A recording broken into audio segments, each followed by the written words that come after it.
Começou?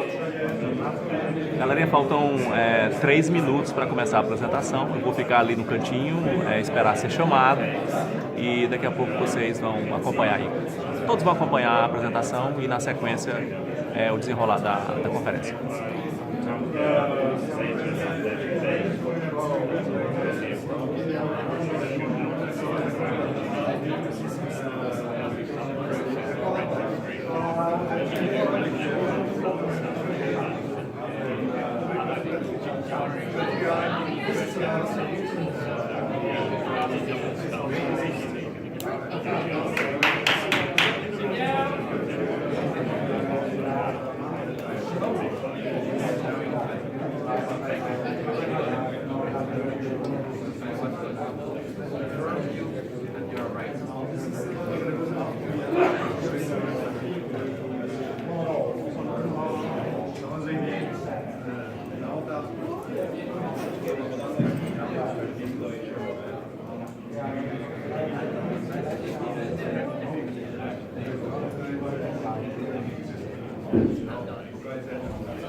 So welcome back to the next talk after the lunch break. We will start in some seconds, I think, so just please find a seat and then I can already introduce our next speaker. It's Lauriston Trindade from Brazil, and he's from Bramon. And he will present Encontreitor, I'm not sure if I pronounced it correctly, and a new approach to Meteor shower research software.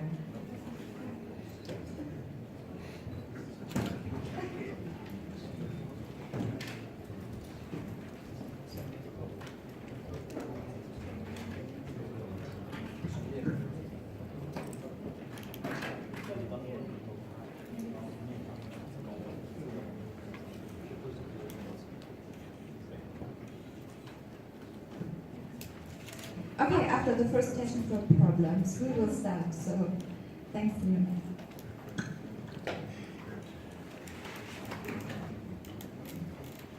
Well, in the last clip IMC, I told about my calculation process using three paper notebooks. Now the Bramon shows to you the Encontreitor calculator. How do Brazilian guys who don't like football have fun?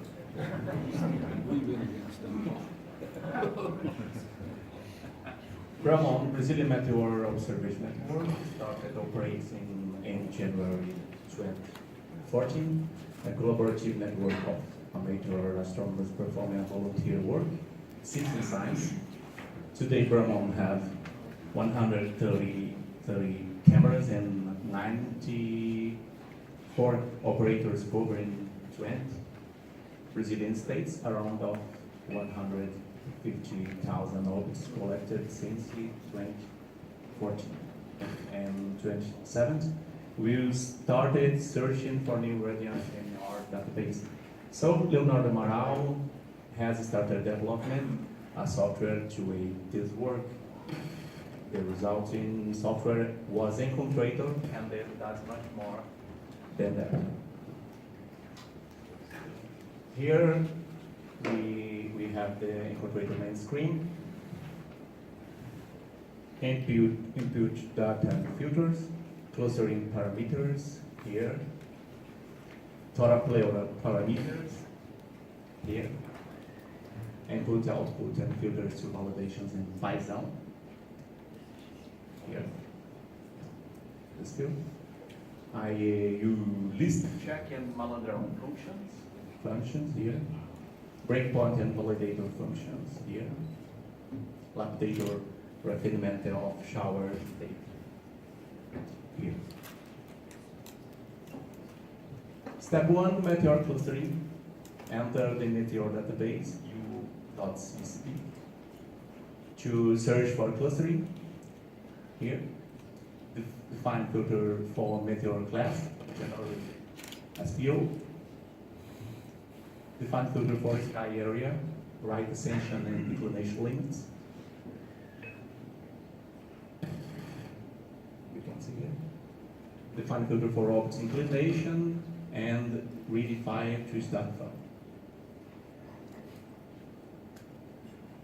DB scan Meteor clustering. Encontreitor's DB scan to search for clusters in the Meteor database.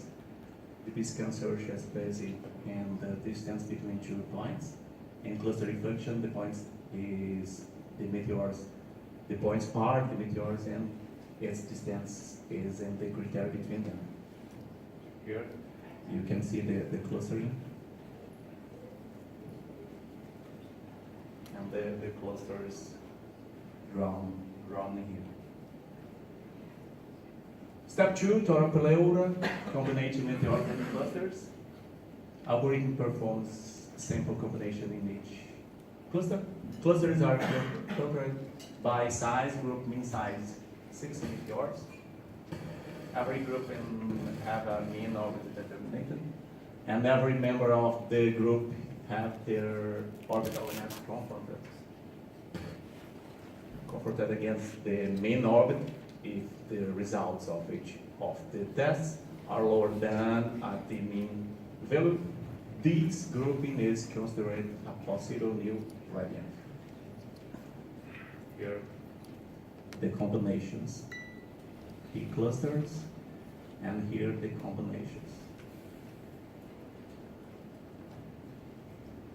Torapeleura output, groupings out of Torapeleura combinatorial analysis. The not repeat meteors of each group should be selected, which will ultimately constitute a single possible new gradient. The groups consistent entirely of non-repeated meteors and other groups are discarded. Graph D versus C. Specification of the step values to be applied in the breakpoint and validator tests. Graph D versus C. Determination of the optimal cut value of the Bramon criterion to be applied in the Torapeleura procedure. Get the graph. The scale is that Bramon. Malandrão, manual input of mean orbital elements to search for similar meteors in the database. The meteors of the output will be those that are below of a maximum mean values stipulated in relation to the inserted mean orbital elements. Validar IU. Validar IU. Validate against IU. With the solution, we can compare the average of the possible new shower against the orbital elements of showers already cataloged and the IU. In this way, we check if the new showers is not a shower already cataloged.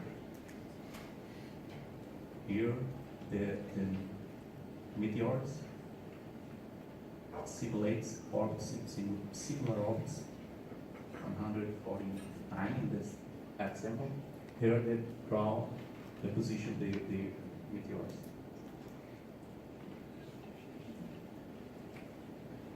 Exists a integration function and between the Encontreitor and the universal box to representative statical image of the objects. It's possible the output to Mercury.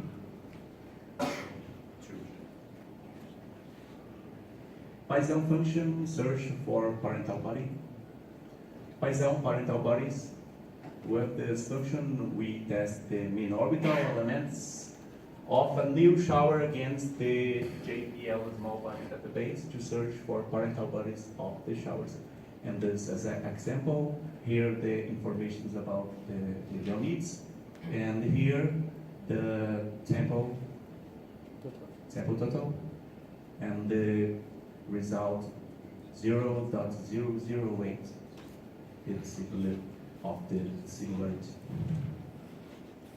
Breakpoint validation, breakpoint method, test of the mean orbital elements of the candidate with shower against the continuum meteor background.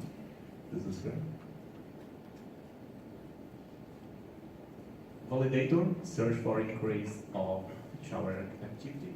The validator analyzes over time, day by day, the amount of objects that belong to a given radiant to determine if an orbit belongs to radiant. The Bramon test is applied between an individual meteor orbits in database and the shower orbital parameters. If the result is less than a given maximum D, we usually use the value of 0.21. The orbits are considered to belong to the radiant. Over time, the number of orbits then fit in the radiant tends to increase. So you can see the formation of a peak and the graph. The graph to SDA background and the formation of the peak to SDA. And then, isn't it that the number of the software is the 10 radiant Encontreitor? Bramon members, our crew, Bramon and IMC 18 supporters.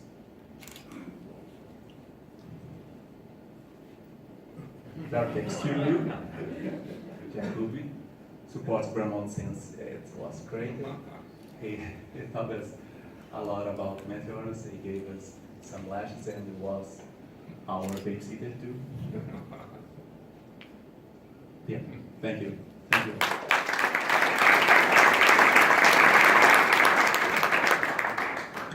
Thank you very much for your talk. We have time for questions. Are there questions?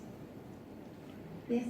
Do most of the IAU showers, can they be found in your database?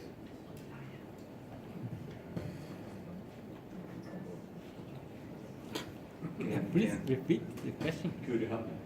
You know the IAU established meteor showers. Can you detect most of them in your database with this software? You can detect all. All. All. Você consegue detectar as chuvas de meteoros da IAU? Yes. Yes. Or all of them? All. If exist meteors in our database, you can detect them.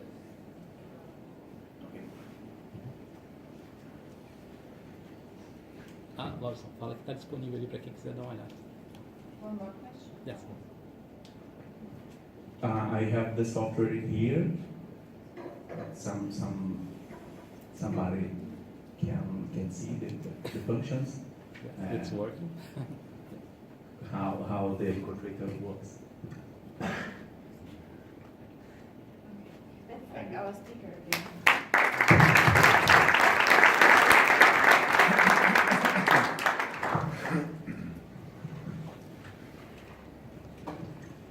Cool. So we're moving on to a new session, Fireballs and Meteorite Recovery.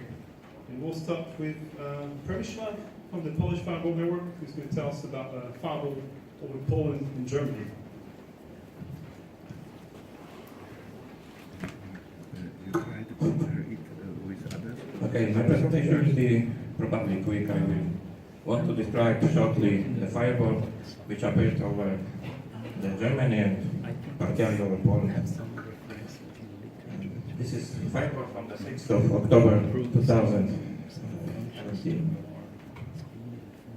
This fireball was observed in the evening of the 6th October 2017. This is the image from the Polish station PFN 52, located northeast from Warsaw. You can see fireball low over horizon. here. And it was very, very long duration fireball. This is these are images of this fireball every 20 frames. This means that this is 0.8 second, 1.6. So this is more than probably 15 seconds in this case.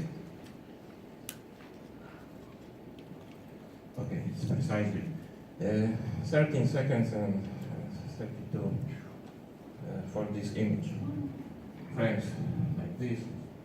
And beginning point was not observed. It's only part of the fireball because this part is not detected because of the very low angular velocity. It was not detected by the UFO capture, and in this place we have the terminal point, but it's not really terminal point because it's also behind the trees. And this was manually measured because we have strong comma in this case. You can see this.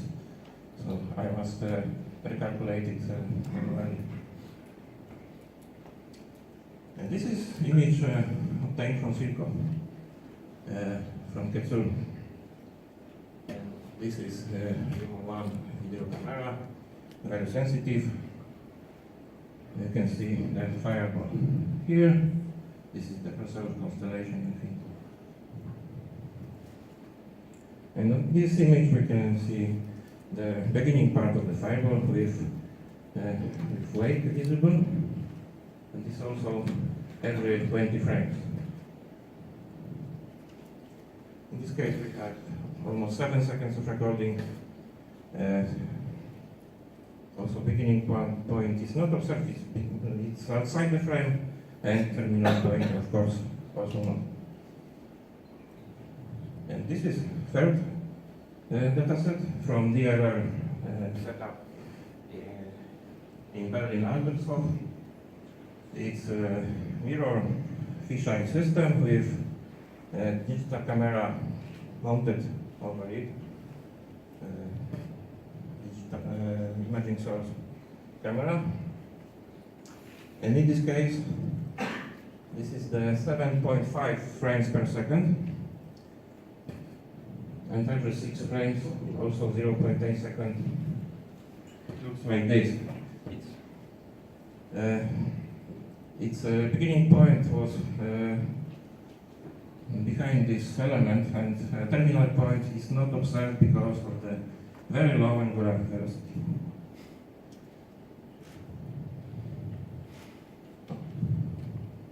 It's 12 seconds in this recording. The location of the fireball station. These are German station and are very far from this. So precision is not very well, of course. But the trajectory of the fireball looks like this. It started close to Berlin and moved to the Baltic Sea area.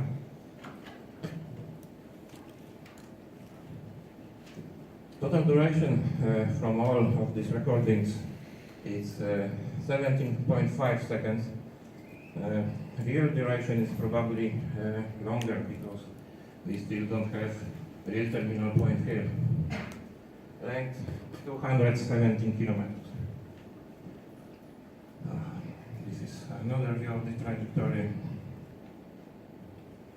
With inclination only 13 degrees at the beginning and even a little less at the end. Beginning speed is 14.5 km per second and height 14 meters height.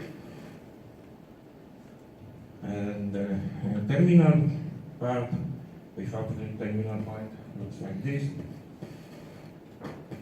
And probably this fireball continued its flight, its visible trajectory by more second or more, maybe 2 seconds.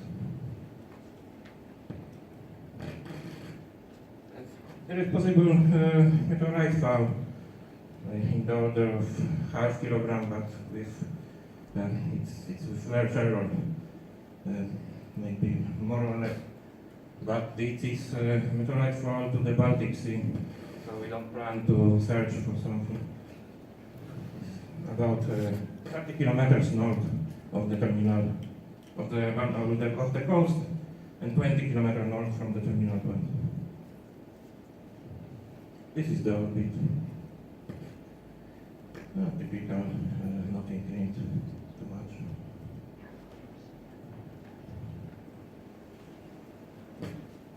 Okay. Summary. This was very, very long fireball, slow fireball, with probably meteorite found. And many thanks to German colleagues for providing the data. Thank you.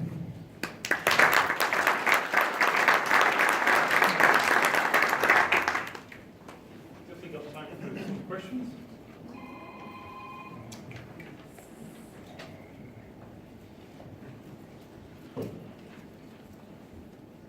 How deep is the sea over there? I would say maybe 30 meters, 40 meters. Sounds like a diving holiday. Questions, how warm or how cold is it? This year was very cold, and was very warm.